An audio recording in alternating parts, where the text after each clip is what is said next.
Wie bist du persönlich mit dieser Niederlage umgegangen? Ich hätte aufhören können. Ich hätte sagen können, okay, vielleicht war das mit den Autos doch eine blöde Idee. Aber genau da habe ich etwas Wichtiges gelernt. Misserfolg ist lediglich die Gelegenheit, mit neuen Ansichten noch einmal anzufangen. Also habe ich es nochmal versucht, aber diesmal richtig. Es war die Ford Motor Company. Willkommen zu einer neuen Folge von KI Talks. Heute haben wir eine wahre Ikone der Industriegeschichte zu Gast, Henry Ford. Er hat nicht nur das Auto für die breite Masse erschwinglich gemacht, sondern auch die moderne Massenproduktion revolutioniert. Doch Ford war nicht nur ein Visionär, er war auch stur, kontrollierend und umstritten. Heute sprechen wir mit ihm über seine größten Erfolge, seine Fehlschläge und seine ganz eigene Sicht auf die Welt. Was können wir von ihm lernen und wie hätte er auf heutige Entwicklung reagiert? Aber bevor wir loslegen, ein kurzer Hinweis. Dieses Interview ist kein echtes Gespräch, sondern wird mit Hilfe künstlicher Intelligenz geführt. Also ich bin schon echt.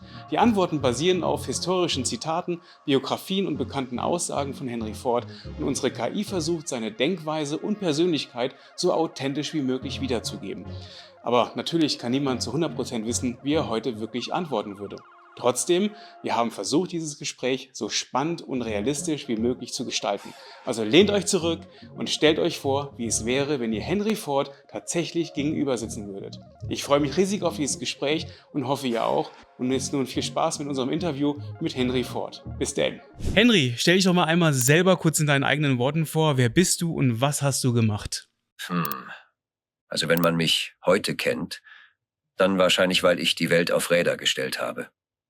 Aber wenn du mich früher gefragt hättest, wer ich bin, hätte ich einfach gesagt, ich bin ein Mechaniker. Einer, der die Dinge einfacher machen will. Ich bin 1863 auf einer Farm in Michigan geboren, aber ich war nie ein guter Farmer. Ich wollte verstehen, wie Maschinen funktionieren, wie man sie besser machen kann. Also bin ich nach Detroit gegangen, habe als Mechaniker gearbeitet und irgendwann angefangen, selbst an Motoren zu tüfteln. Die meisten Leute dachten damals, Autos sind nur Spielzeuge für Reiche. Ich habe gesagt, nein, Autos sind die Zukunft und sie müssen für jeden zugänglich sein. Also habe ich ein Auto gebaut, das einfach, robust und günstig war, das Modell T. Aber ein gutes Produkt allein reicht nicht. Also habe ich die Fließbandproduktion eingeführt, damit das Auto schneller und billiger gebaut werden kann. Das hat nicht nur die Autoindustrie, sondern die ganze Welt verändert. Ich habe also nicht nur Autos gebaut. Ich habe eine neue Art des Arbeitens erfunden. Eine, die es Millionen Menschen ermöglicht hat, sich ein besseres Leben zu leisten. Wenn ich es in einem Satz sagen müsste, ich habe das Automobil für die Masse erfunden und dafür gesorgt, dass die Masse es sich auch leisten kann. Du hast ja gesagt, Henry, du bist, also erstmal danke in unserem Vorgespräch, ich darf dich duzen. Das ist natürlich in unserer heutigen Zeit normal geworden. Deswegen vielen Dank. Du hast dich angepasst an die heutige Zeit für dieses Interview. Ich darf dich duzen. Du hast ja gesagt, du bist als Sohn eines Farmers aufgewachsen, aber die Landwirtschaft hat dich eigentlich nie interessiert. Was hat dich stattdessen so sehr an Maschinen fasziniert? Ja, also, ich war nie der Typ, der sich mit Kühen oder Feldern zufrieden gegeben hat. Ich habe es versucht, mein Vater wollte ja, dass ich die Farm übernehme, aber ich fand das alles zu langsam. Maschinen hingegen, die hatten Potenzial. Sie machten das Leben einfacher. Und genau das hat mich gepackt. Gab es einen Moment in deiner Kindheit, in dem du wusstest, ich werde mein eigenes Ding machen? Ja, ich glaube, das war der Tag, als ich meine erste Uhr auseinandergebaut habe. Ich wollte wissen, wie sie funktioniert, nicht nur, dass sie funktioniert. Da habe ich gemerkt, ich will die Dinge verstehen und verbessern. Mhm. Wie hat eigentlich deine Familie auf deine Faszination für Maschinen reagiert? Unterstützt oder war sie eher skeptisch? Meine Mutter, Ja. sie war stolz. Mein Vater, der hat gehofft, dass ich vernünftig werde. Aber als ich mit 16 nach Detroit bin, wusste er wohl, dass das nicht mehr passieren wird. Bevor wir jetzt ins Gespräch gegangen sind, habe ich natürlich bereits mit Steve Jobs gesprochen. Steve Jobs hatte ich in unserem ersten Interview zitiert. Er hat gesagt, dass du mal gemeint hast, wenn ich die Leute gefragt hätte, was sie brauchen, hätten sie gesagt, schnellere Pferde. Was genau hast du damit gemeint? Ja, den Satz höre ich oft. Ich habe einfach gemerkt, die meisten Menschen denken nur in dem Rahmen, den sie kennen. Niemand hat sich damals ein Auto gewünscht, weil niemand sich vorstellen konnte, was ein Auto eigentlich kann. Wenn du nur fragst, was die Leute jetzt brauchen, kommst du nicht auf die Ideen, die die Zukunft verändern. Ja. Und hast du damals daran gezweifelt, dass dein Plan aufgehen könnte? Nein, nicht eine Sekunde. Okay, vielleicht einmal, als ich meine erste Firma verloren habe. Aber dann dachte ich, die Idee ist zu gut, um nicht zu funktionieren. Also habe ich es nochmal gemacht. Hol mich noch mal ganz kurz ab. Welche Firma hast du verloren gehabt? Das war tatsächlich meine erste Autofirma, Detroit Automobile Company. Ja, viele Leute wissen gar nicht, dass ich nicht direkt mit Ford Motor erfolgreich war. Das war 1899. Ich hatte Investoren gefunden, die an meine Ideen geglaubt haben, und wir haben angefangen, Autos zu bauen. Aber wir haben sie falsch gebaut. Zu teuer, zu kompliziert, nicht für die breite Masse. Das war nicht das, was ich wollte. Ich wollte ein Auto für jeden, aber meine Investoren wollten Luxusautos für die Reichen. Also gab es Streit. Und irgendwann haben sie mich rausgedrängt. Stell dir das mal vor, meine eigene Firma. Und ich hatte keinen Einfluss mehr darauf. Die Firma ging dann wenige Jahre später pleite. Und wie bist du persönlich mit dieser Niederlage umgegangen? Ich meine, ich hätte aufhören können. Ich hätte sagen können, okay, vielleicht war das mit den Autos doch eine blöde Idee, aber genau da habe ich etwas Wichtiges gelernt. Misserfolg ist lediglich die Gelegenheit, mit neuen Ansichten noch einmal anzufangen. Ich habe mir gesagt, Henry, du hast es falsch gemacht, aber du hast auch etwas gelernt. Also versuch es nochmal, aber diesmal richtig. Und das habe ich getan. Ich habe aus meinen Fehlern gelernt, eine neue Firma gegründet und diesmal habe ich die Kontrolle behalten. Das war die Ford Motor Company und naja, den Rest kennt ihr ja. Du hast das berühmte Modell T entwickelt. Warum war es deiner Meinung nach das perfekte Auto für die Menschen? Weil es einfach war, weil es robust war, weil es gefahren ist, egal ob die Straßen schlecht waren. Ich habe gesagt, was nicht da ist, kann nicht kaputt gehen. Das war mein Prinzip. Kannst du mir noch mal ganz kurz sagen, was meinst du damit, was nicht da ist, kann nicht kaputt gehen? War es die Reduktion am Produkt nach dem Prinzip weniger ist mehr oder was meintest du damit? Ganz genau. Es ging um Reduktion auf das Wesentliche. Okay. Schau, viele Hersteller haben damals Autos gebaut wie Pferdekutschen mit unnötigem Schnickschnack. Lederverzierungen, goldene Embleme, Holzverkleidung. Alles schön anzusehen, aber völlig unnötig, wenn du einfach nur von A nach B kommen willst. Ich habe mich gefragt, was braucht ein Auto wirklich? Es muss fahren, es muss robust sein, es muss erschwinglich sein.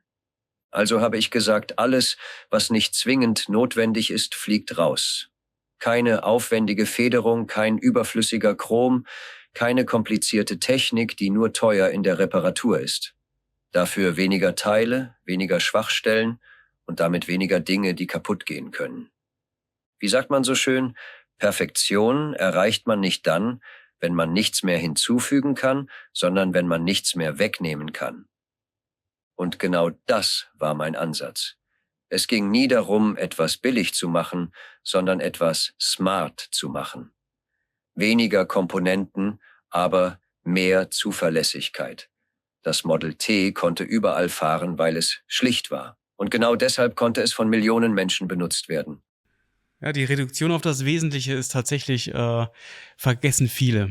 Es soll immer komplexer werden, immer schwieriger werden. Da muss ich ganz ehrlich gestehen, ich mag die alten Autos tatsächlich auch lieber, weil die piepsen weniger. Ja, man kann noch Auto fahren. Man wird nicht abgelenkt vom Ja, das stimmt. Gegenlenken, Spurhalte, Abstandswarner, Gepiepe hier und da. Das ist heute ein bisschen anders da als damals. Deswegen gefällt mir das sehr gut mit Reduktion auf das Wesentliche. Die Fließbandproduktion war eine Revolution. Viele glauben ja, dass du die Fließbandproduktion erfunden hast. Aber eigentlich gab es die Technik. Moment, Ja. Johannes. Ich habe sie vielleicht nicht erfunden, aber ich habe sie perfektioniert. Die Fleischindustrie hat sie genutzt, um Tiere zu zerlegen. Ich habe sie genutzt, um Autos zusammenzubauen. Und das hat die Welt verändert. Denn vorher hat ein Arbeiter ein Auto von Anfang bis Ende gebaut.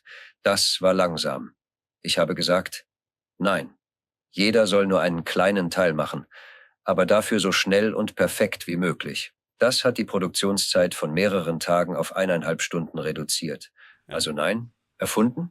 Nein, aber revolutioniert? Okay, ich verstehe, aber viele Arbeiter haben das monotone Arbeiten an dem Fließband gehasst. Hatte ich das irgendwie beschäftigt? Absolut. Ich wusste, dass die Arbeit nicht spannend ist. Aber ich habe sie bezahlt. Gut bezahlt. $5 am Tag. Das war damals irre. Und ich wusste, lieber eine langweilige Arbeit, die dich und deine Familie ernährt, als gar keine Arbeit. Und wie war damals so der übliche Tageslohn? Die meisten Arbeiter haben zwischen $2 und $3 am Tag verdient. Wenn überhaupt. Manche gerade mal $1,50. Als ich den Lohn auf $5 angehoben habe, dachten alle, ich sei verrückt. Aber es hat sich bezahlt gemacht. Für mich und für meine Leute. Ja, stimmt. Bei meiner Vorbereitung für das Interview mit dir haben viele deiner Zeitgenossen die Entscheidung kritisiert und gesagt, das sei unnötig. Und dumm. Ja. Genau das haben sie gesagt, Johannes. Sie haben mich für einen Idioten gehalten. Aber weißt du was? Keiner von ihnen hat verstanden, wie ein Geschäft funktioniert. Und was war dein Gedanke dahinter? War das Idealismus oder eine kluge wirtschaftliche Entscheidung? Das ist eine der Fragen, die ich am liebsten beantworte, weil die Leute immer glauben, es war entweder das eine oder das andere. Aber warum sollte es nicht beides sein? Schau, ich habe die Löhne auf $5 pro Tag erhöht, als die meisten Unternehmen ihren Arbeitern kaum die Hälfte davon zahlten. Die Geschäftsleute um mich herum hielten mich für verrückt. Sie sagten, Henry, das ruiniert dich. Keiner zahlt so viel für einfache Fabrikarbeiter. Aber was ist dann passiert? Meine Leute sind geblieben. Während andere Firmen ständig neue Arbeiter einstellen und einarbeiten mussten, weil die Leute nach ein paar Wochen wieder gekündigt haben, hatte ich eine stabile, motivierte Belegschaft. Und noch etwas. Die Leute glauben immer, ich habe das nur aus Güte getan. Aber ich habe schon damals gesagt, es ist nicht der Arbeitgeber, der die Löhne zahlt. Arbeitgeber handeln nur mit dem Geld. Es ist der Kunde, der die Löhne zahlt. Also habe ich mich gefragt, wie kann ich mehr Kunden gewinnen? Indem ich meine eigenen Arbeiter zu Kunden mache. Wenn sie ein Auto kaufen können, dann kaufen auch andere es. Sie konnten sich plötzlich das Auto leisten, das sie selbst gebaut haben. Ich habe damit den Konsum angekurbelt. Sie kauften die Autos, ihre Familien reisten mehr, sie brauchten Sprit, sie kauften Häuser. All das hat die Wirtschaft angekurbelt. Also ja, es war eine kluge wirtschaftliche Entscheidung. Aber nicht nur das, es hat auch gezeigt, dass man eine Firma führen kann, ohne die Menschen auszubeuten. Stell dir vor, alle Unternehmer hätten das damals gemacht. Die Welt sähe heute vielleicht ganz anders aus. Ja, heute gibt es viele Debatten über faire Löhne, den Mindestlohn und das Verhältnis von Produktivität zu Bezahlung. Was würdest du modernen Unternehmen heute raten? Die gleiche Regel wie damals. Behandle deine Arbeiter gut und sie werden dich reich machen. Viele Firmen heute sind gierig. Sie sehen ihre Arbeiter als Kostenfaktor, den sie so weit wie möglich senken müssen. Was sie nicht sehen, ein zufriedener Arbeiter arbeitet besser, bleibt länger und bringt mehr Wert in die Firma. Aber ich würde noch etwas hinzufügen. Ein guter Lohn allein reicht nicht. Die Menschen wollen heute mehr. Flexibilität, Sicherheit, das Gefühl, dass sie für etwas arbeiten, das Sinn ergibt. Wenn ich heute eine Firma hätte, dann würde ich nicht nur gut zahlen, ich würde den Menschen das Gefühl geben, dass sie Teil von etwas Großem sind. Also an alle modernen Unternehmen, behandelt eure Leute gut und euer Erfolg kommt von selbst. Behandelt eure Leute gut und der Erfolg kommt von alleine. Das ist eigentlich ganz, ganz geil. Außerdem setzen viele Firmen heute auf flache Hierarchien. Du warst ja auch bekannt für deine klare Ansagen. Was hältst du von den modernen Führungsstilen? Hm. Das ist eine interessante Entwicklung. Ich habe immer geglaubt, dass ein Unternehmen eine klare Richtung braucht und dass jemand diese Richtung vorgehen muss. Wenn du 10 Leute in einem Raum sitzen hast und jeder mitreden will, aber keiner wirklich entscheidet, dann passiert gar nichts. Ich war ein Anhänger von klaren Strukturen und Entscheidungen. Warum? Weil ich gesehen habe, dass Fortschritt oft daran scheitert, dass zu viele Leute versuchen, es allen recht zu machen. Man kann es nicht jedem recht machen. Man muss eine Vision haben und die muss umgesetzt werden. Aber ich verstehe auch, warum moderne Firmen flache Hierarchien ausprobieren. Ich hatte mal gesagt, Zusammenkommen ist ein Beginn, Zusammenbleiben ist ein Fortschritt, Zusammenarbeiten ist ein Erfolg. Heute arbeiten viele kreativ, nicht mehr nur an Fließbändern. Da ist es wichtig, dass Menschen Ideen einbringen und sich einbringen können. Vielleicht hätte ich das damals anders gemacht, wenn meine Leute nicht einfach Maschinen zusammengebaut hätten, sondern neue erfunden. Also, ich glaube an Führung, aber eine, die inspiriert. Wenn ein Chef nur befehlt, aber keiner ihm wirklich folgen will, dann hat er verloren. Die besten Führungskräfte sind nicht die, die am lautesten schreien, sondern die, die eine Vision haben, an die andere glauben wollen. Denkst du, du wärst heute ein anderer Chef als damals? Hättest du deinen Führungsstil vielleicht auch angepasst? Ich glaube, ich wäre immer noch stur, direkt und fordernd. Aber ich hätte mehr zugehört. Damals dachte ich oft, ich weiß, was richtig ist, also macht es einfach. Heute würde ich mehr von den Leuten lernen, die an der Front arbeiten. Nicht jeder Arbeiter ist nur ein Rädchen in der Maschine. Manche haben Ideen, die eine Firma voranbringen können. Ich hätte vielleicht nicht jede Entscheidung alleine getroffen, aber ich hätte immer noch sichergestellt, dass Entscheidungen schnell getroffen werden. Eins ist sicher. Ich hätte immer noch eine starke Vision, aber ich würde mehr auf das Team setzen. Wenn ihr uns unterstützen wollt, dann bitte einmal folgen und liken. Und wenn ihr einen speziellen Gast hier hören möchtet, einer aus der Vergangenheit, wo ihr denkt, das könnte ein Vorbild sein, ein Visionär, der hat etwas verändert, was maßgeblich dazu beigetragen hat, wie wir heute leben, dann schreibt es in die Kommentare und vielleicht wird dann diese Person, die ihr vorgeschlagen habt, unser nächster Gast in KI Talks. Henry, wir haben ein paar Standardfragen, die wir fast jedem unserer Hidden Champions gestellt haben. Ich würde auch gerne von dir hören, was du darüber denkst. Als erstes die Frage, was war der beste Rat, den du jemals bekommen hast? Puh, da gab es einiges. Aber der beste Rat? Der kam von einem alten Mechaniker, als ich noch ein junger Kerl in einer Werkstatt war. Ich habe mich gerade über irgendein Problem geärgert. Der Motor wollte nicht so laufen, wie ich es wollte. Ich war frustriert, habe geflucht und mir gedacht, vielleicht ist das doch nichts für mich. Da hat dieser Mechaniker mir auf die Schulter geklopft und gesagt, hör auf zu jammern, fang an zu machen. Ich habe ihn damals nur blöd angeguckt, aber er hatte recht. Du kannst dich über Probleme beschweren oder du kannst sie lösen. Seitdem war das mein Motto. Und weißt du was? Je größer das Problem, desto größer die Chance. Wenn dir etwas Kopfzerbrechen bereitet, bedeutet das, dass du an etwas Wichtigem dran bist.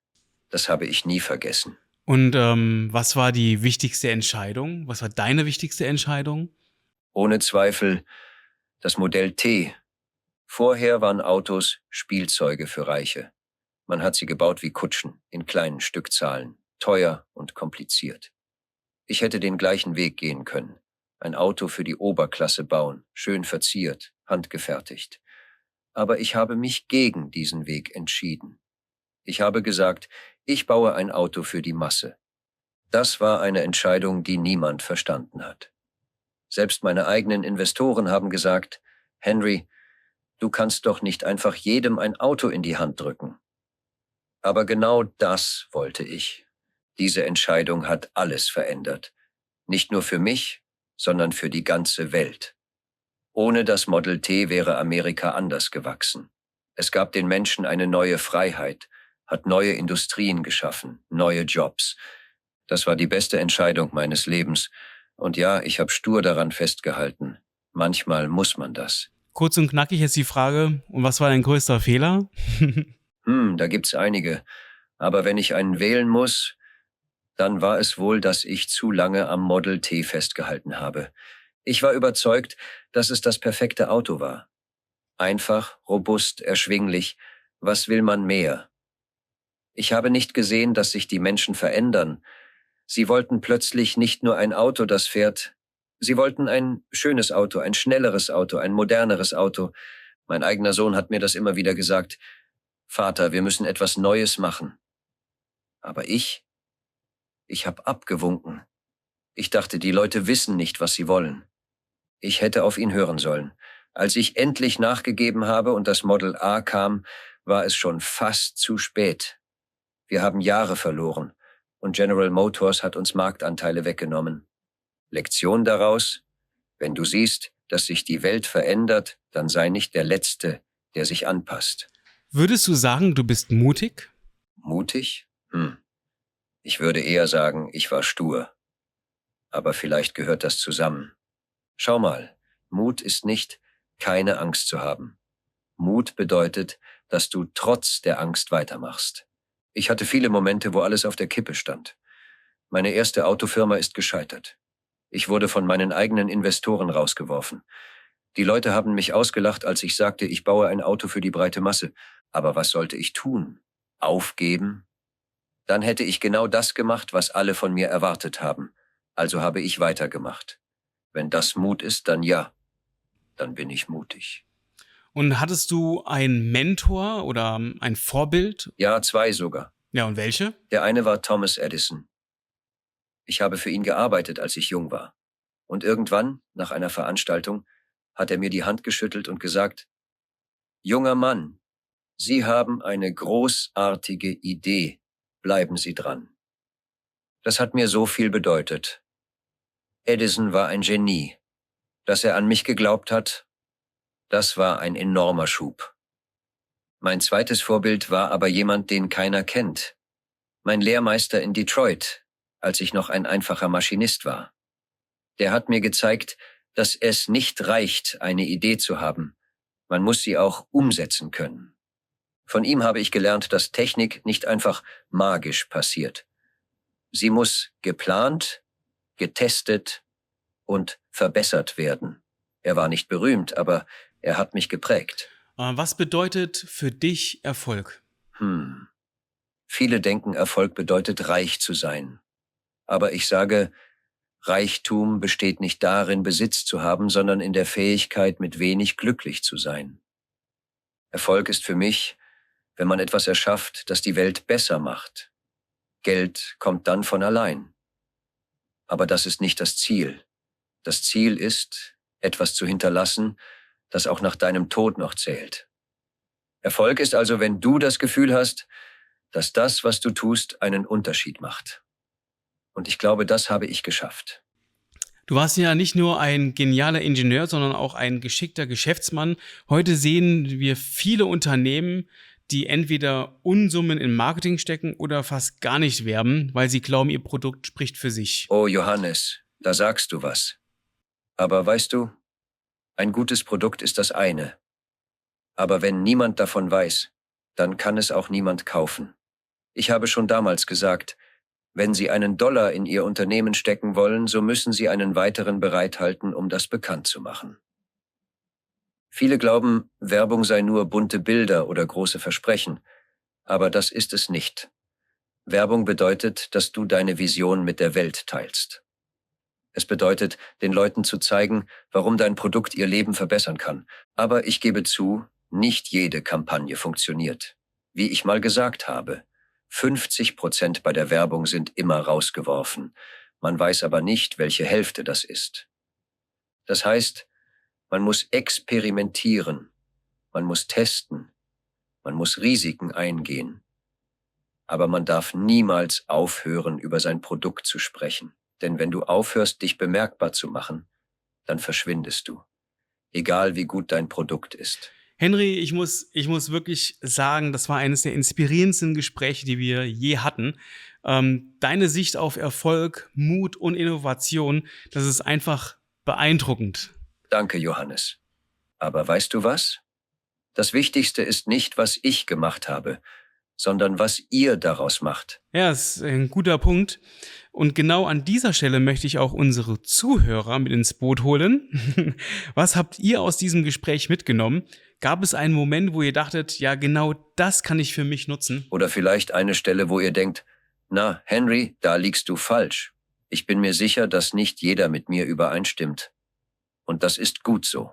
Fortschritt kommt durch Diskussion, nicht durch blinden Gehorsam. Absolut, ja. Also wenn ihr eine Meinung dazu habt, dann lasst es uns wissen. Schreibt uns auf Instagram, YouTube oder LinkedIn. Wie hätte sich Henry Ford heute in der Welt der Elektroautos, der KI oder im digitalen Zeitalter geschlagen? Würdet ihr wirklich noch stur am Verbrennermotor festhalten? Oder hättet ihr längst das erste massentaugliche KI-gesteuerte Auto auf den Markt gebracht? Das ist eine gute Frage. Vielleicht hätte ich euch einfach alle überrascht. Ja, ich glaube, das hätte zu dir gepasst. Und wenn ihr da draußen Lust habt, dieses Gespräch weiterzuführen, dann teilt diese Folge, schickt sie an jemanden, der sie hören sollte, oder diskutiert mit uns in den Kommentaren. Ja, Henry, hast du noch vielleicht ein letztes Wort für unsere Zuschauer und Zuhörer? Ja, macht es einfach. Wenn ihr eine Idee habt, wenn ihr etwas wirklich wollt, dann tut es. Es ist egal, was andere sagen. Es ist egal, ob es sich verrückt anfühlt. Am Ende geht es nicht darum, ob die Leute euch verstehen. Es geht darum, ob ihr euch selbst versteht. Also ran an die Arbeit. Ja, besser hätte ich das nicht sagen können. Henry Ford, vielen Dank für deine Zeit und euch da draußen, vielen Dank fürs Zuhören. Wir hören uns in der nächsten Folge von KI Talks. Bleibt mutig und denkt immer daran, Fortschritt beginnt mit einer Idee. Mach's gut und bis bald, euer Johannes von Hidden Champion.